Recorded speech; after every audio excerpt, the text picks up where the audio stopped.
कपड्याला लागलेले हळदीचे डाग काढणं हे सगळ्यात अवघड काम असतं. बऱ्याचदा जर आपण साधे डिटर्जंट वापरले तर हे हळदीचे डाग निघण्याऐवजी अजून जास्त घट्ट होतात. बऱ्याच नवीन लॉन्ड्री धारकांनासुद्धा हळदीचे डाग कसे काढायचे किंवा रंगीत कपड्यांवरचे, साड्यांवरचे हळदीचे डाग कशा पद्धतीने काढायचे याच्याबद्दलची माहिती नसते. तर आजच्या व्हिडिओमध्ये मी तुम्हाला हे सगळे हळदीचे डाग असलेले कपडे एकदम स्वच्छ करून दाखवणार आहे. या पद्धतीचा वापर करून तुम्ही अगदी रंगीत कपड्यांचे, साड्यांचे सुद्धा हळदीचे डाग अगदी सहजपणे काढू शकता, तेही अगदी कमी खर्चामध्ये आणि घरच्या घरीसुद्धा. तर आज माझ्याकडे खूप सारे असे हळदीचे डाग असलेले लग्न घरचे हळदीचे कपडे धुण्यासाठी आलेले होते. तर हे कपडे मी कशा पद्धतीने स्वच्छ करते ते शेवटपर्यंत बघा. आणि व्हिडिओ जर आवडला, तुम्हाला उपयोगी वाटला तर व्हिडिओला लाईक करा, चॅनलला सबस्क्राईब करा आणि जास्तीत जास्त शेअर करा. तर हळदीचे कपडे कधीही डायरेक्ट डिटर्जंटमध्ये भिजू घालायचे नाही, तर ते अगोदर थंड पाण्यामध्ये भिजवून घ्यायचे. म्हणजे त्याला वरचेवर लागलेली हळद जी असते ते पूर्णपणे निघून जाते आणि त्याच्यानंतरच मग आपल्याला हे कपडे धुवायचे असतात. आणि शक्यतो साध्या डिटर्जंटचा किंवा साध्या साबणचा याच्यासाठी वापर करायचा नाही. त्याच्यामुळे कपड्याचे हळदीचे डाग निघण्याऐवजी अजून जास्त घट्ट होऊन जातात.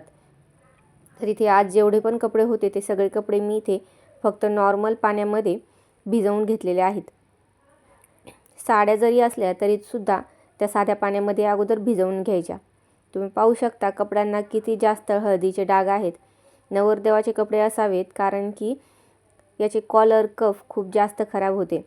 आणि आता या कपड्यांना मी असा प्रकारचा हा काळा गोटा साबण वापरणार आहे. लोकल मार्केटमध्ये हे साबण आपल्याला सहजपणे उपलब्ध होतात.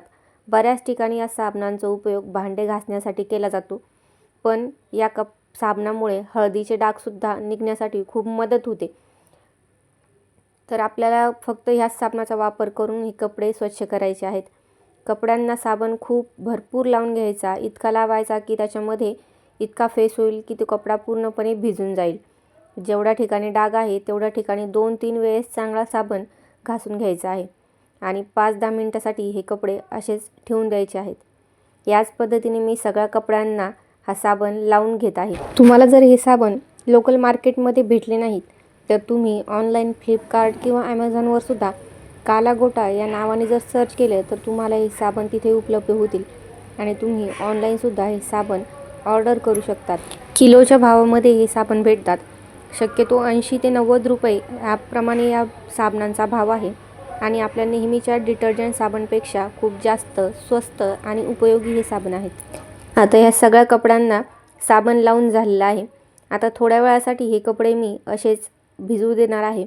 म्हणजे अगदी 10-15 मिनटं जरी कपडे असेच ठेवले की नंतर मग आपण नेहमीप्रमाणे जसे कपडे धुतो तसे ब्रशने व्यवस्थित घासून घ्यायचे आणि जिथे डाग असेल तिथे चांगले घासून घ्यायचे. जेवढे डाग शक्य होतील तेवढे काढण्याचा प्रयत्न करायचा.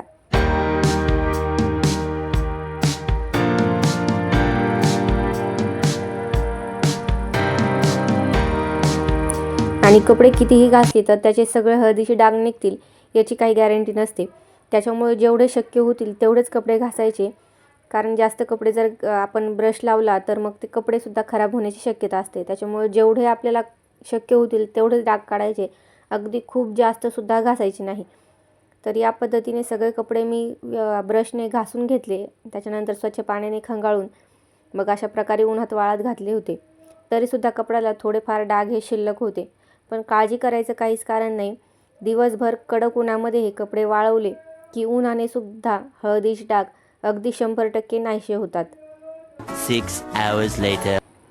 तर तुम्ही ते पाहू शकता. संध्याकाळी जेव्हा मी कपडे घेण्यासाठी गेले होते वरती, तेव्हा कपड्यावरचे डाग अगदी 100% नाहीसे झालेले होते. तुम्हीसुद्धा या ट्रिकचा वापर करून अगदी साड्या, कपडेसुद्धा हळदीच्या डागांपासून वाचवू शकता किंवा त्यांचे डाग काढण्याचा प्रयत्न घरच्या घरी करू शकतात. तर तुम्हाला आजचा व्हिडिओ कसा वाटला ते मला कमेंटमध्ये सांगा. व्हिडिओ आवडल्यास व्हिडिओला लाईक करा, चॅनलला सबस्क्राईब करा आणि तुमच्या मैत्रिणींसोबत जास्तीत जास्त हा व्हिडिओ शेअर करा. थँक्यू.